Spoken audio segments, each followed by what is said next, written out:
Hello champions and future champions. Hello Chessmood family. Gabuzyan is here with you, and we're going on with our daily lessons Rook versus Pawn. Topic for today is gonna be anchoring. What it means and how it works, I will explain you in a few minutes. But first of all, let's take a look at this position. Here is white to move, and in order to win, we need to stop this pawn. If we try straightforward Rook b8 move, black is just playing b3, King e3 and b2, so pawn is going to be promoted and game is going to be drawn. It doesn't work.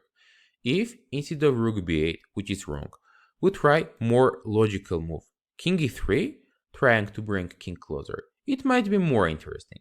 Here black is playing b3, Rook c8 check, and if black goes King b1, white is easily winning with King d2, Pawn b2 and Rook b8. King a1 and King c2, and Pawn on b2 is going to be taken. But suddenly, after Rook c8 check, black is playing King d1, which is from shouldering topic, and this was one of previous daily lesson in Rook vs Pawn series. With this move, black is preventing white king from joining the game through d2 square, and suddenly there is no way to stop this pawn.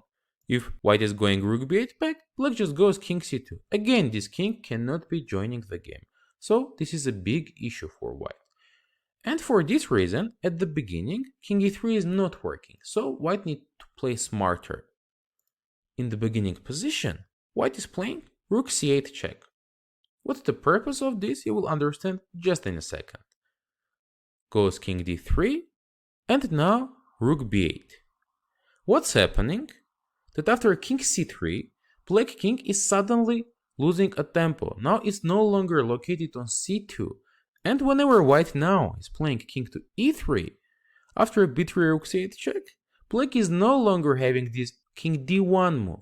So it's going already to the position which we have discovered, and we know that after King b2 and King d2, white is easily gonna be stopping the pawn and winning the game.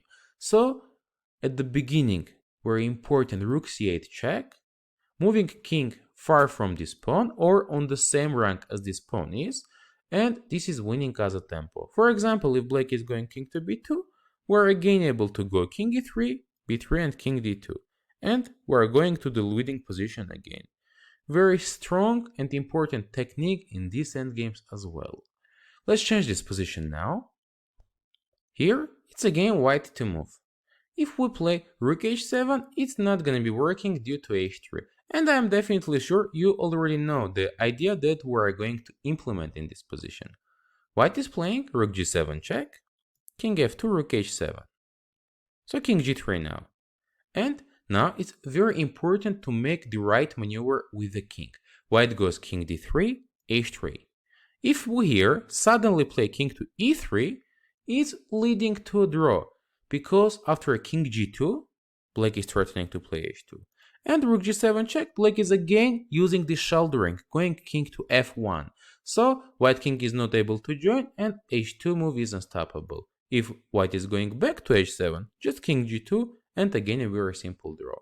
For this reason, it's really very important to understand that in this position, instead of going king e3, which is a disastrously bad move, white is going king to e2.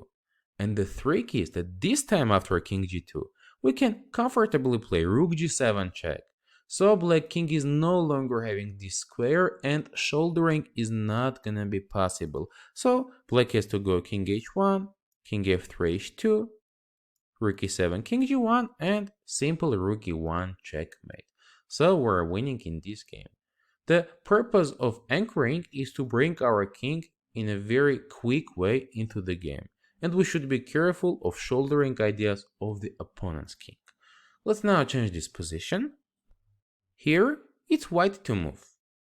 Again, we need to stop the pawn in order to win. We need to decide how to play and how to win this position for white. This is going to be your test. You can share your thoughts and ideas in the comments section below.